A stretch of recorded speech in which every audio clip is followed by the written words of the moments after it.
Hello, welcome to the channel. ఈరోజు మనం ఎంసెట్లో భాగంగా ఫిజిక్స్లోని మెకానికల్ ప్రాపర్టీస్ ఆఫ్ సాలిడ్స్ అనే చాప్టర్ నుంచి important concepts, formulas, example problems చూద్దాం. ఈ చాప్టర్ నుంచి 1 or 2 క్వశ్చన్స్ ఎక్స్పెక్ట్ చేయొచ్చు. Minimum 1 question, maximum 2 questions. ఈ చాప్టర్లో ఈ 4 కాన్సెప్ట్ మనం కవర్ చేయబోతున్నాం. Elastic constants, hooks law, change in length అంటే డెల్టా ఎల్, స్ట్రెయిన్ ఎనర్జీ. ఈ 3 కాన్సెప్ట్స్ని మనం ఈ చాప్టర్లో చూద్దాం.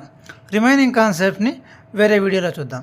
ఇన్ ఎలాస్టిక్ కాన్స్టెంట్స్, మనం ఎలాస్టిక్ కాన్స్టెంట్స్లో మనం తెలియాలంటే స్ట్రెస్ అండ్ స్ట్రెయిన్ తెలియాలి. What is stress, what is strain? Stress అంటే రెసిస్టింగ్ ఫోర్స్ బై ఏరియా,